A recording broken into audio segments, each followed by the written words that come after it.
Hi guys, welcome to the Web Fundamental track on TryHackMe.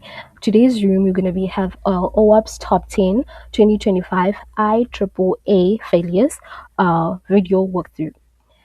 Introduction is that this room break down 3 of the OWASP Top 10 2025. In this room, we're going to be learning about the categories that are related to failures in how identity, authentication, authorization, and accountability is implemented in the application. We will get the opportunity to put the theory into practice by completing supporting challenges. The following categories are covered in this room, where we have the first, which is broken access control. And then we have authentication failure. Then we have logging and alert failures. This room has been designed for beginners and assumes no previous security knowledge. And our first question is, I'm ready to learn about IAAA failures. Yes, we are ready. So let's start task 2. Task 2, it's about what is IAAA. IAAA is a simple way to think about how users and their actions are verified on application. Each item plays a crucial role and it isn't possible to skip a level. That means if previous item isn't being performed, you cannot perform the later times. The 4 items are identity. On identity, it is the unique account whereby we have our user ID, our email that represent a person or a service. And then on authentication, this is where we are providing that identity, such as our password, OTP, passkeys, and so on. Authorization is what that identity is allowed to do. If, for example, right now we are on TryHackMe, we have logged in. I logged in as Blessing. Therefore, I am authorized to enter the learning site and authorized to learn and cover different track. And as we know that on TryHackMe, they have the free trial and the premium. I have the authority to access rooms that are premium because I paid for it. Therefore, I'm authorized. And it will take, and then on accountability, this is the recording and alerting and who did what, when, and from where. So when it comes on the same example that I used, I'm allowed to access the premium rooms on my account, and that recording up to when does my premium account start and when does it end. Therefore, it is accountability to say for a certain period I have the ability, the authority, I'm authorized to access different rooms and so on. I hope that example was helpful. The 3 categories of OWASP Top 10 2025 discussed in this room are related to failure in how IAAA was implemented. Weakness can be incredibly detrimental, as it can allow threat actors to either access the data of other users or gain more privileges than they are supposed to have. I will not be happy to know that somebody, let's just say, Ryan had the ability to access my account. I will not be happy. So that's what it is telling us. So it says if you want a deeper dive on IAAA, first we can access that room. But for now, let's just finish this room. Then the question says, what does IAAA stand for? We learned that it stands for identity, authentication, authorization with an S, and accountability. Then let's check. There we go. On task 3, broken access control. What is broken access control? Broken access control happens when the server doesn't properly enforce who can access what on every request. Let's just click on view site. There we go. And then it's as I said, who can access what on every request. A common occurrence of this is IDOR. IDOR stands for Insecure Direct Object Reference. If changing an ID, let's actually try to change ID on this task.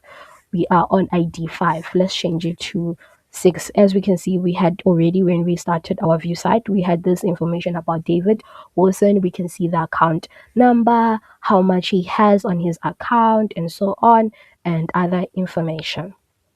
So let's change our ID. It was 5. Let's change it to 6 to see if it works.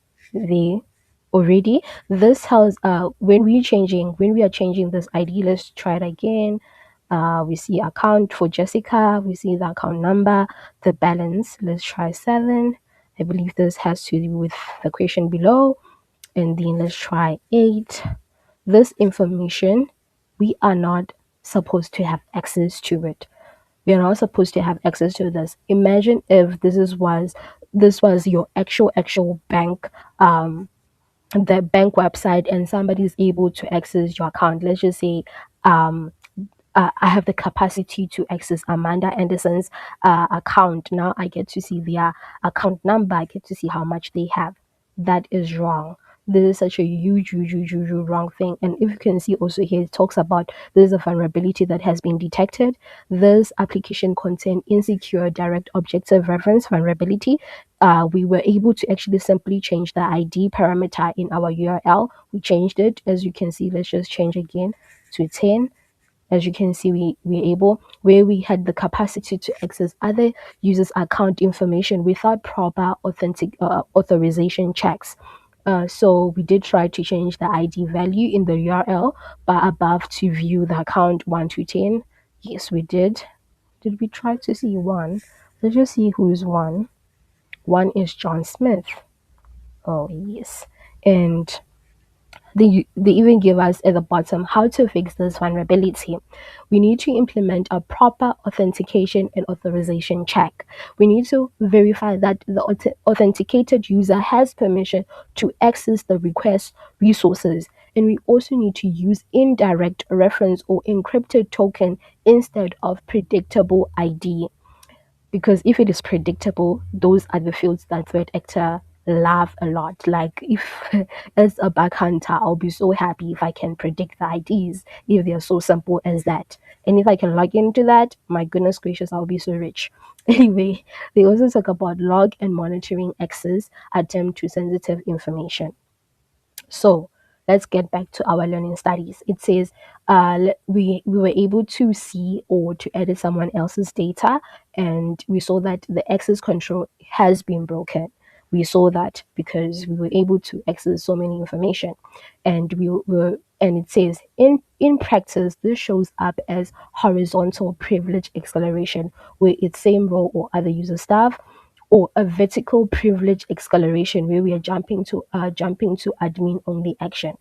Because the application trusts the client so much, definitely our bank account will trust us to say that whomever John is the one who's accessing John's information. They will trust that John is the one who's doing all the processing, logging, and so on. You understand?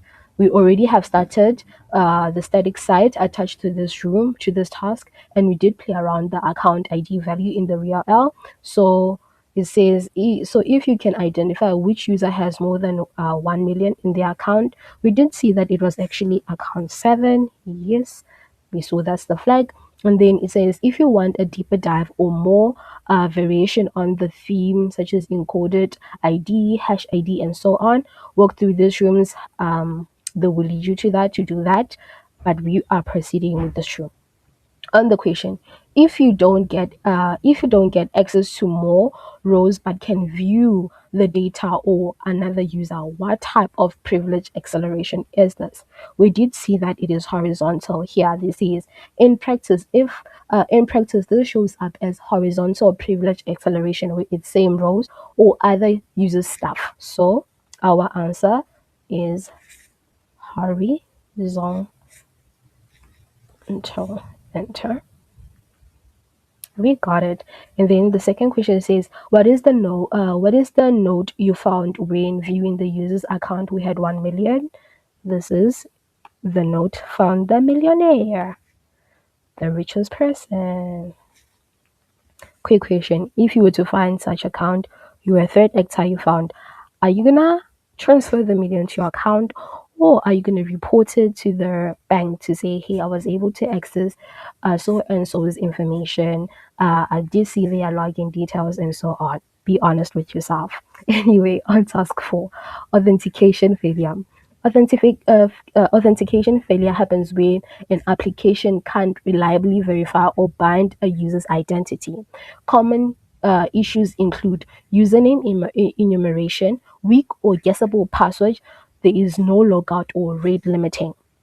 And then there is logic flaws in the login or the registration flow, or we also have insecure session or cookie handling. I did click on view site. It did take me to here on this bank login, where either I think we're gonna log in or we're gonna register. A threat actor will start by registering and then log in to see how everything is flowing. But we're not there yet. We're starting here. If any of these are present, this is like now back to our learning study. If any of these are present, an attacker can often log in as someone else or bind a session to the wrong account. So it says, let's try to breaking into the admin user account. We know that there is a username admin, therefore we already know we are given that information to say there is a admin account. So it says, let's try to fool the application by registering a user with the name admin, but then the admin now has a capital DON. Let's do that. Let's register an account with admin. No, admin. And let's just create a simple password, root. Please don't do that. And then let's enter. It was admin with a capital N. And then log in with root, and then let's log in. There, we logged into your account where we see that in the bank balance is 1 million, and there's another flag which I believe is one of the questions. And then we are seeing that in this account we're having account information, that indeed we have full the application to give us information about the admin. And then now we can see their account ID. We can see that they have been a member since when. This is recent. Anyways, we did start our aesthetic site attached to this task. We did register the account, we did log in, and we did see the admin users information. And here's the flag that we did get. And it says, if you want more depth or broad technique, such as your brute forcing, session handling, cookies or JWT, open authentication, and multi-factor authentication specific, walk through this after this room. First, let's complete the room. We're gonna do that later. Let's copy the flag because it does ask us what is the flag on the admin users dashboard. Control V, check. There we go. Then on task 5, let's just click on view site, where we have logging and alerting failures. When application don't record or alert on security relevant, let me just increase the screen. Pardon me. Okay.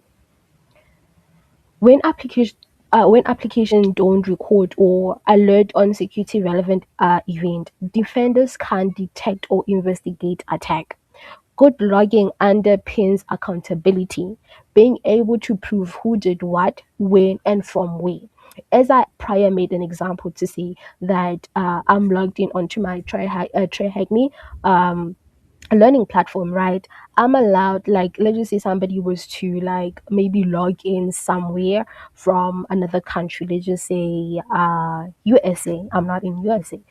They are meant to have a record accountable, like a record logins to say there was a login that happened in America in 2025 on December this date and so on, when and so on. And then they will have to use that information. Maybe if I were to report to say, oh my god, my account has been this, they use that information. So to understand the importance of accountability, the importance of logging and alerting failure, it is very important that there is that evidence. And in practice, back to our learning, in practice, failures looks like missing authentication event, vague error logs, no alerting on brute force or privilege changes, short retention, or logs stored where attacker can tamper with them. We don't want any person to tamper with our information. Every person, nobody will enjoy somebody tampering with your information, especially when it involves so many things. You have your, so many things like connected to those channels. So you don't want any person to tamper with that information, whether you have important or not important. You just don't want your account to be tampered with. If you didn't give permission, let it not be tampered with. Anyway, let's get back to studying again. It says, let's take a look at what is required to perform an investigation of an application under attack. We have already started the statistics side attached to this task. Now we're going to be perform investigation and answer the question below. Then think about how hard it will be to understand what happened during this attack if key pieces of this log information is missing. So, and then it gives, just tells you the, if you like, you want deeper dive into logging for accountability, you can do that room. So now let me just go to the questions here. Then let's come to our SIM dashboard application for the bank THM. We see that there were 40 logs recorded, and 7 are suspicious. They've been detected to be suspicious activity, and then 2 they were reported to be bridges. And then we see that on our SIM we have, it gives us, there's a time, date and time, the status, the IP origin, the method, the request URL. And then we see that this was like a get request, and then they access the dashboard endpoint, a get request as well, which was successful for the account. And then we see that there was a get request to the old page endpoint, and the site did redirect them. Probably they're no longer using that site anymore. And then we see there's a get request which was successful, where they access the profile endpoint. And then now we see something wrong. Let's expand it. Let me just quickly expand it so that you can see the whole information here. Now there was a post request where somebody they were at the logging endpoint, where they logged in as the user as John, and then the password as wrong. And you can tell they got a 401 unauthorized, which is an error. This IP was not this, therefore this user is, either the user is wrong or the password is wrong, either of them. Then we see there's a post request which was successful, 200 is okay, to the transfer endpoint, and so on, so on, so on. Then we get here again, we see somebody was trying to log in. You can actually click on the logs to get like more information. Somebody was trying to click as at the login, enter, no, not click. They were trying to log in as Sarah, and then with their password as test123, and it was not a success. And then we see all this are success. Let's look at the ones that says no. And then this one they tried, and then they were redirected. They got the redirection. And then here, look at this. Now here something suspicious is happening.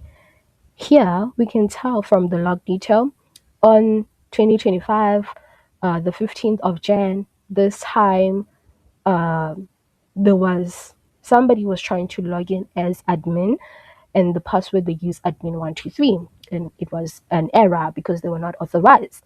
And we can see that our sim did detected, and it did tell that suspicious activity has been detected, and we can see the IP origin and so on. And then as you can see, this person, I'm not going to open another log. I just want us to focus on the timestamp.